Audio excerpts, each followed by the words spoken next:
everyone, welcome to today's episode of Startup Talk. And today we are talking about how to turn your small business into a marketing and sales machine. Now, as a small business, your marketing and sales process is typically driven by one of or more founders. But this also means that if you want to have more sales, you would also need more founders, which is typically a logistical issue, or could be a logistical issue.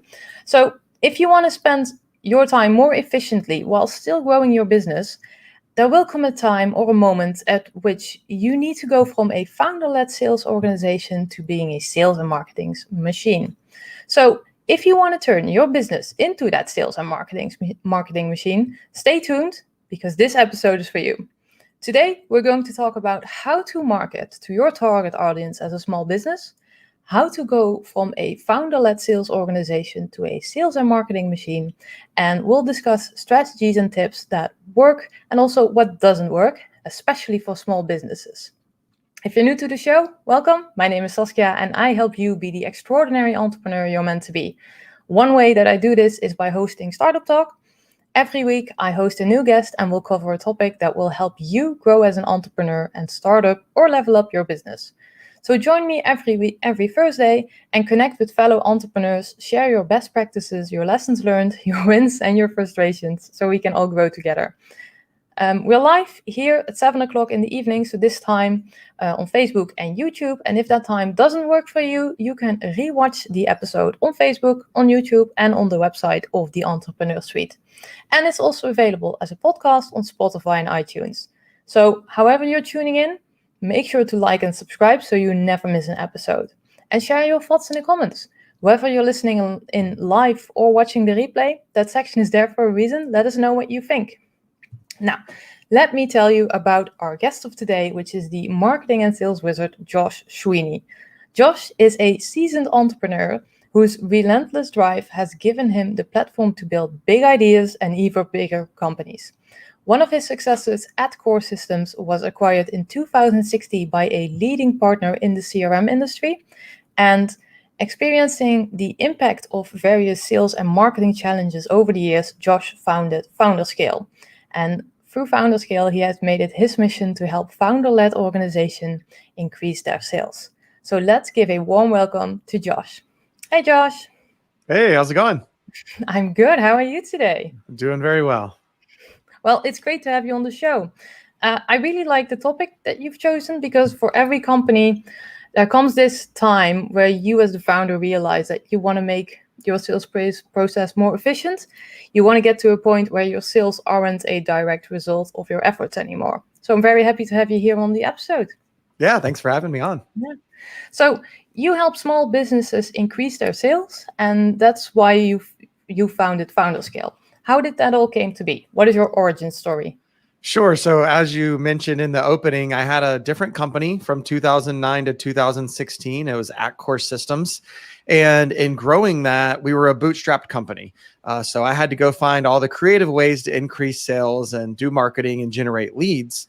And what we found through that experience was as a B2B organization, as a founder-led organization without massive budgets, in the early days, it was extremely hard to figure out what worked and what didn't. So we would go spend $40,000 with a marketing firm. We would go spend tens of thousands of dollars on ad campaigns, hire salespeople. And what we found was a lot of those things just weren't really a good fit for us. So what over time we really discovered was, the challenges a founder have, the budget, the different dynamics of being a founder-led company, especially a B2B founder-led company, are very different from a lot of the service offerings that are out there. And we set out to overcome that and build something where we knew that we could really provide results for those B2B founder-led companies. Okay, wow. So can you give a few examples of the typical challenges you saw for founders of founder-led sales companies?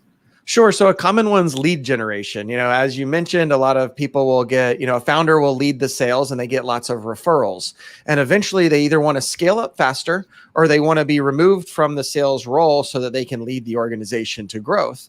And so they start looking at other ways to generate leads. And that in of itself is an immediate challenge because there's hundreds of ways from a sales and marketing perspective you can generate leads.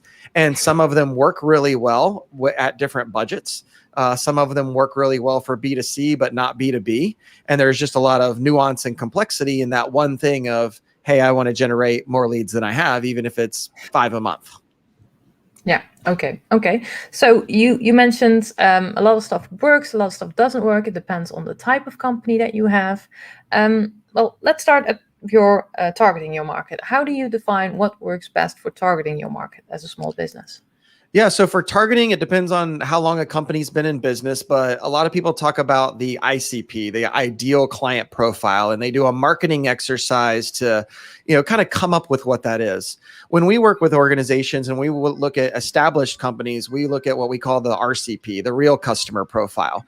So we go get a list of everybody that they've worked with, their names, their titles, their department. We augment it with the industry, and we really look at the segments that they're already in and what they've done well, and we try to accelerate on that because there's a lot of momentum where if you've already worked with 3 pharma clients or 3 law firms, it's a lot easier to get the 4th one than it is to go get a random IT company, to work with as a client. So there's just all these different things that create momentum and create that flywheel effect. So we really want to know and understand who that client is, why we've chosen that segment, what their challenges are, and then go out and really build a list of those people and decide how we're going to get in front of them.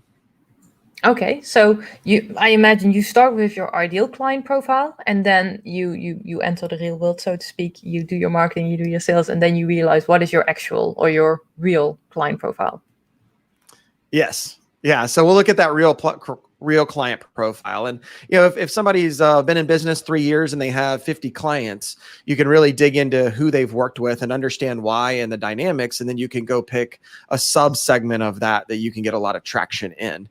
And that really also focuses a lot of the sales and marketing efforts in one area, which again creates more momentum. Okay. And for building that momentum, are there any key resources you would recommend for small businesses?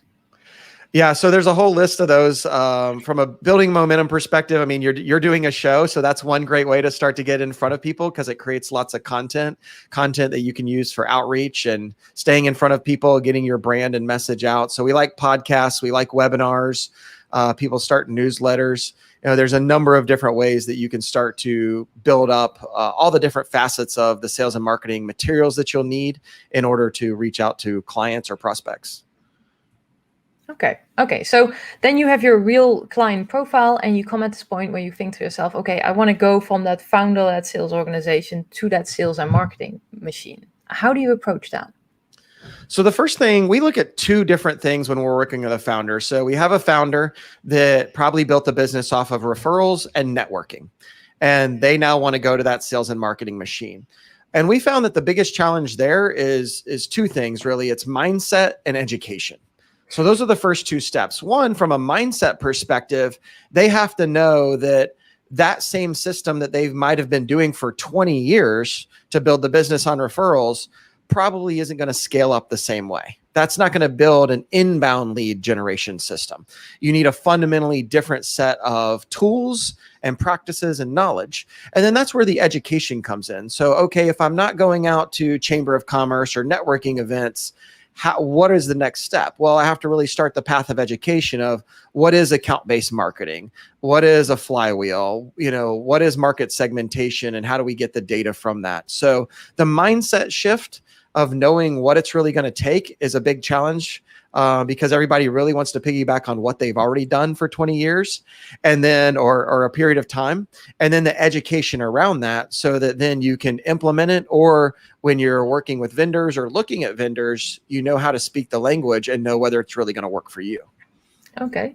So I want to talk a bit more about both elements. Okay. Let's start with mindset, because I know mindset, it's fundamental for everything that you do in your business, of course. And I can imagine as a founder, you've led the sales of your business, and at a certain moment you have to let that go, and that can bring its challenges. What are typical mindset blocks or challenges that you see in that transition? Yeah. So one thing that comes up a lot is the understanding around the systems and processes that need to be put in place. Because if you take a founder that grew the business, let's say over 5 years through networking, and you really look at the numbers, their perception is that networking is what really works, right? Referrals really work for them.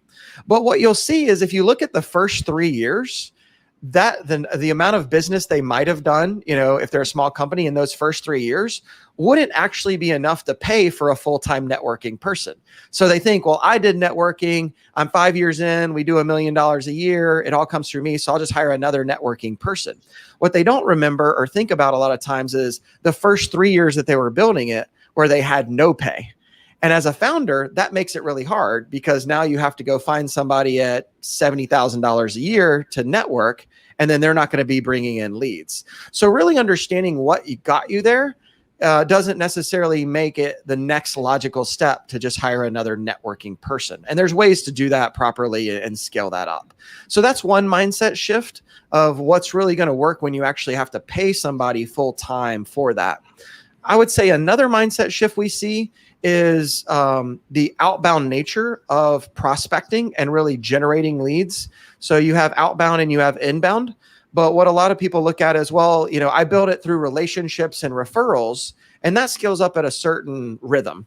But wait, if you really wait, before you continue, go ahead. Just help me out here. What's the difference between outbound and inbound? Sure. So outbound is going to be more sales prospecting. So you're building lists, you're emailing, calling, reaching out on LinkedIn, and you're oftentimes trying to set a meeting with somebody who may be interested in your services or need your services at that time.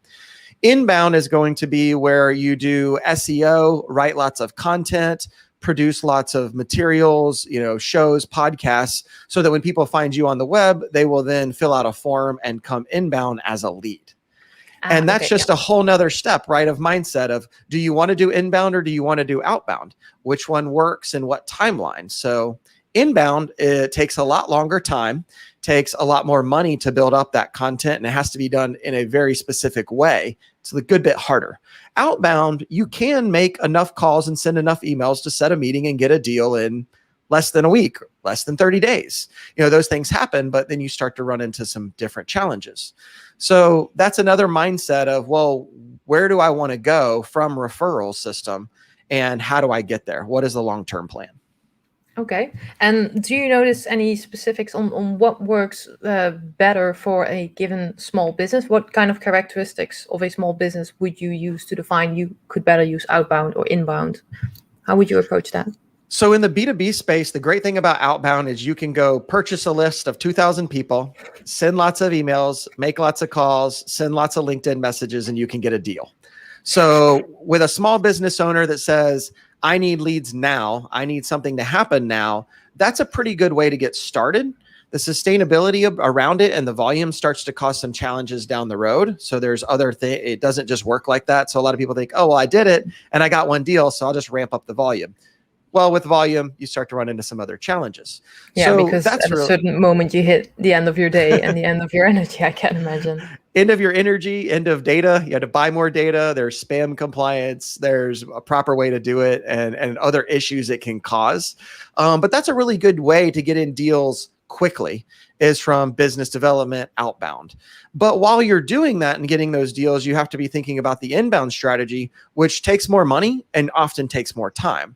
So for example, real world metrics would be, if you do it correctly, if you do SEO and write content correctly, and you decide to write 2 articles a week and release those, it could be 5 months before somebody actually finds you on Google and fills out a form and turns into a deal, right? So it's a lot longer term, but it's actually better in the long run to have an inbound strategy. So there's all kinds of things that have to be, thought about before you ever embark on one of these, and what works and what doesn't based on the size of the company. Okay. So what would be one thing you have to think about then?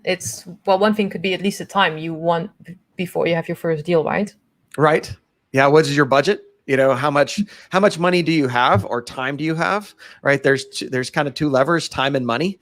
And if you're a smaller company, you're probably busy, but you usually kind of have more time than money in that case, right? Because you have control over your time. Doesn't mean you're not busy and overwhelmed already, but you have more control over how you spend that time than you do money to hire somebody. So it really depends on the size, the time and money equation. Okay. Okay. So that's mindset, and that's so going back to how you go from that founder-led sales organization to that marketing and sales machine. So first step, mindset. Second step is education. Now I can imagine the moment you step into the world of marketing and sales education, you could progress to learn, as I like to call that. So you could study for 10 years and still do nothing. Of course. How would you approach that in a strategic or an efficient way? Where would you put your first focus? Yeah. So the first focus is for us and for me personally, it's always go read a book on it. If you want to start doing account-based marketing, don't think that just by hiring somebody that's going to fix the problem, because there's a lot of people who do it different ways and really target different size organizations. And if you're hiring somebody, or if you're going to do it yourself, knowledge is power to hire the right person that's a good fit for you. So we like to, have people, or recommend at least entrepreneurs, go out and pick up the books. It's just like if you want to hire a PR agency, the first thing you don't want to do is go start interviewing PR agencies. You want to read 3 books on PR and understand really what you might need. Just like what I mentioned earlier, do you need outbound prospecting, or do you need inbound, or do you need a blended? What are your options there? How long are they going to work? What are the expectations? And the educational piece can really help guide you in the right direction on those. Okay. Well, I completely agree. I can imagine that if you don't know so much about marketing or sales, and you want to make sure that you hire the right guy or the right woman, then you want to make sure that whatever you hire fits well with your company, and that you have a landing zone, so to speak, so that you can that you know that what you hire fits. Which book would you recommend to start with? Well, if you're B2B, one of my favorite books is Account-Based Marketing for Dummies. So that's out of the guys over at Terminus, and they do a lot of account-based marketing. But I really enjoyed the alignment that provides around really knowing the client, building the list, and really once you build the list, how are you going to stay in front of them on a consistent basis?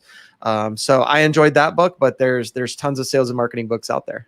Well, yeah, I know, and that's of course also the trick. There's so much. There's so much books and knowledge out there. It's always the question, where do you start without getting in that spiral of overwhelm, or in that spiral of I'll just learn everything and then not really make that transition. So that's the education part. You start with the first book. You look at what is it that you need and how can you apply that for your company. And then you still don't have a company that's a marketing and sales machine. How do you take that further? Right. So then it's really starts to get into execution. So what we do is we like to create a hypothesis around what's going to work. And we're always trying new things. We're always working with clients on what works, right? So we're driving results, but there's always little incremental tests that are going in there as an organization. So really at that point, it's about, once you have the education, once you have the mindset, it's all about execution. So if you've chosen to take the outbound route, now you need to go get the tools. You need to go build the lists. You need to start doing business development and a lot of outbound prospecting. If you've chosen inbound, then you're going to start writing a lot, learning a lot about SEO, learning a lot about content, how it converts, and all of those things. And at that point, you're really just getting busy executing. Yeah, I can imagine. What kind of resources or tools would you recommend? Say, I can imagine you want to know what kind of trends there are out there, how you can, play into those trends. How would you approach that? Yeah. So from a trend perspective, I think there's a lot of trends out there, but what a founder has to do is understand what trends are trendy and what trends provide results. So it's trendy to be on social media. Will that generate a lot of leads from a B2B perspective if your target audience is the Fortune 500? Probably not. Could you hit one? Yeah, you could hit one. You can get lucky. But when you look at the time and cost of effort, by the time you spend all that time and everything, if you did get one, did it actually work out? Was it actually cost effective? So there's the trendy, and then there's the tried and true, which is what works. And oftentimes that's really rolling up your sleeves and getting busy. As far as tools, there's all kinds of tools out there from the educational perspective. We're a HubSpot shop, so we use HubSpot for sales and marketing and sequences. So there's a number of technology-driven tools that can really help depending on which direction you're going. Okay. I know. Yeah, that's the thing with marketing. There's so many tools out there, and It's the trick as well. How are you trendy, or are you doing what's tried and true? And I think the trick is just trying a lot. It Oh yeah. reminds me a bit about saying of fail fast, fail often. We had a previous episode about it as well, and it's just go out and try and adjust course whenever you can. Yeah, and the good thing is I mean, there's lots of other founders. There's people doing, shows like yourself where you can really ask, and when people turn off their marketing hat, right, as an owner or a salesperson, and you go build a relationship with another founder or entrepreneur, you can really ask them what's working. And I like to get people to really provide the details. So there's certain people where everything in life works really well for them. They're really good at, I would say hyping it up. And what I like to do is say, okay, take away that first layer. Just assume, everybody's excited about their product and how they deliver a service. What are some of the metrics? And by understanding the metrics and getting those delivered, you'll really see what is working. So if I have a list of 600 people on a newsletter and I invite them all to a webinar, how many on average will show up? Well, we do a lot of webinars. So I have, a list of 50 webinars, and I can give you an average number and say, this is what you can expect. Now, if you do prospecting, in addition to the marketing email to people, you can get another 50% attendance, bump from that. So really understanding what those numbers are, other than just the marketing material or from the salesperson, is going to help you choose what sorts of methods and models you want for your sales and marketing. Okay. Well, I do like the approach of know your numbers, but it's also indeed what do those numbers mean, and how do you know which Yeah. number you should focus on? I guess that also depends on your goals of your business. It does. And it's really hard because what we find is founders will hire, let's say, an SEO specialist, and the founder themselves don't know what number to look at. So what we've gotten pretty good at is breaking it down to either, anywhere from 1 to 4 numbers and saying, okay, for SEO, if you're working with another partner, as your sales and marketing ops team, we're going to monitor what they're providing. And we're going to tell you the 4 most important numbers and why we think those are the 4 most important numbers, and which ones are leading indicators and vanity numbers, and which ones are real numbers, right? So follows and tweets and all of that stuff are kind of vanity numbers, but they show you a trend. And then the real number on the back end is, okay, now how many people came over from social and filled out a form, and how many turned into a deal? That's the hard number. So, vanity numbers or those upfront numbers are leading indicators that you need. But if you're not being provided the actual final results of form fills, it may not actually work for your business for that purpose. And so knowing what the purpose is of each different type of sales and marketing item is a whole nother area of study, I would say. I can imagine.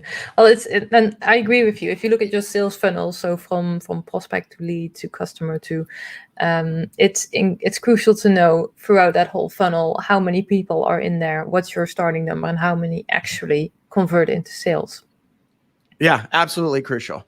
You can spend a lot of money in a lot of places and find out that you didn't get any deals from it. And some of those things are great. We call them cover fire, right? So, I'm not naming any one to pick on any area of social or SEO, because at the end of the day, you need all of it.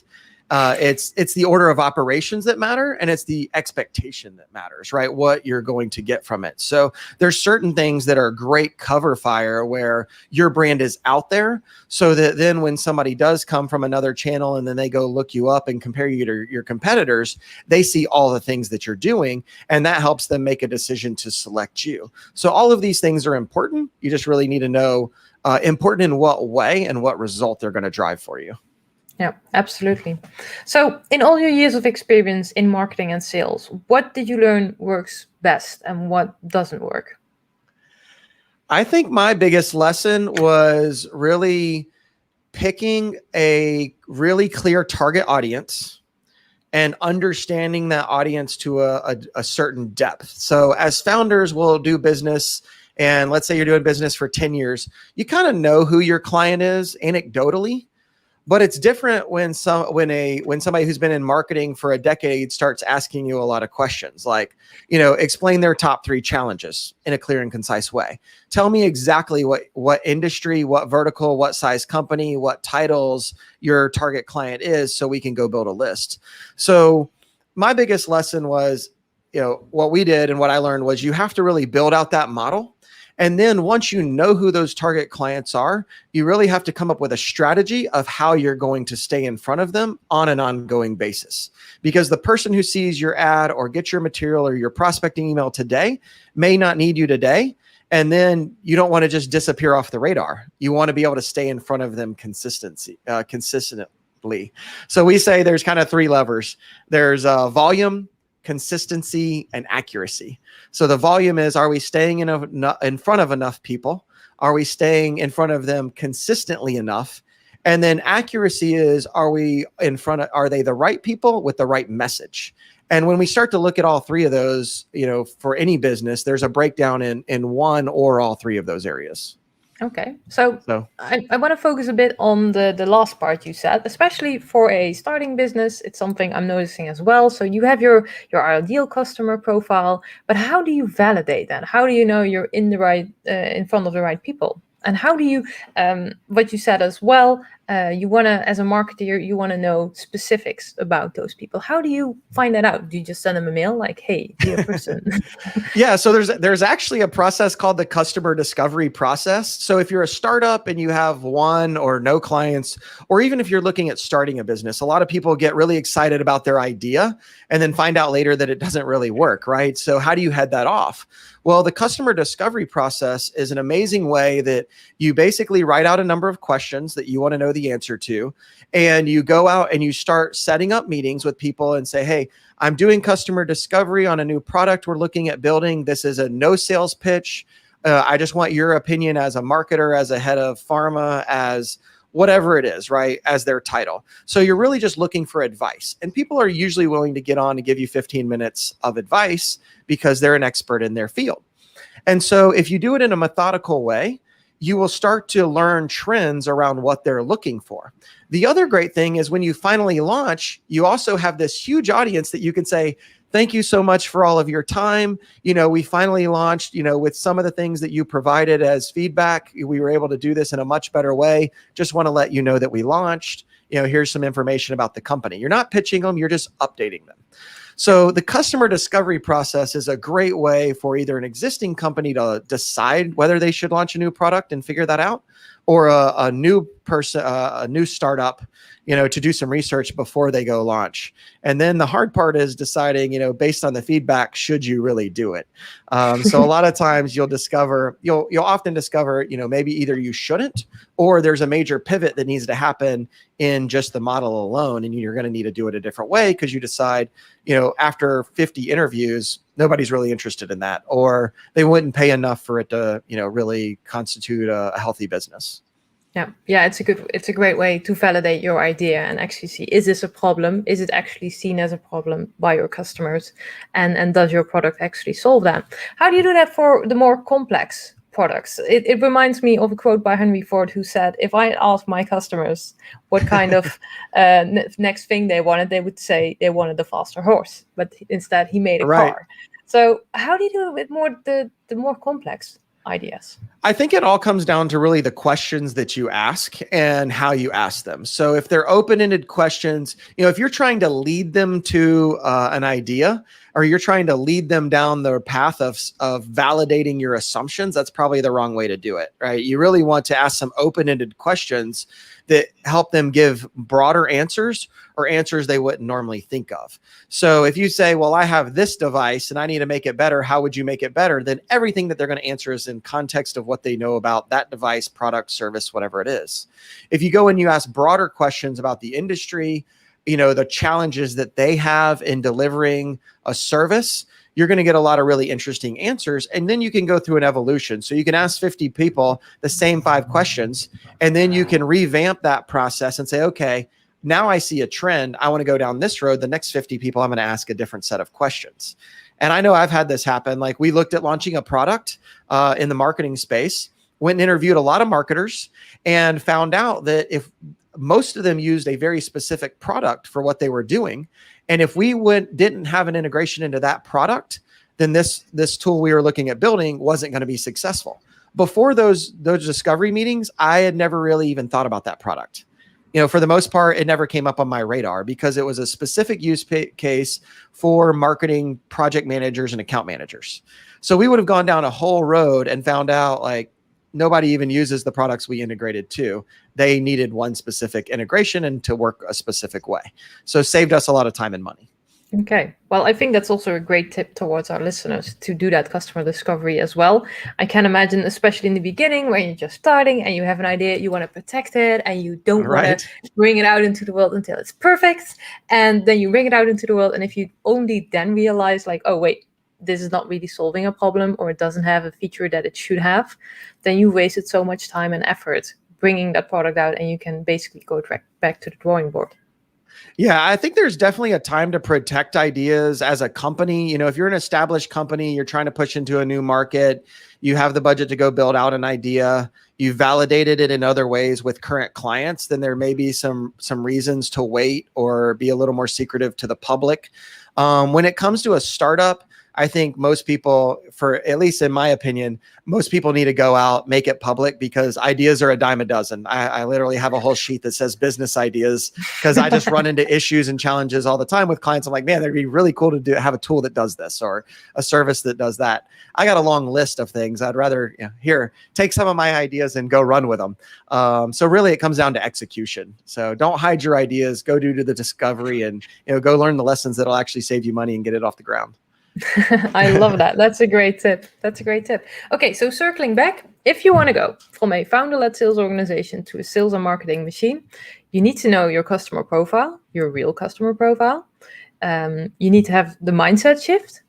You need to get yourself educated, and you need to go out and execute.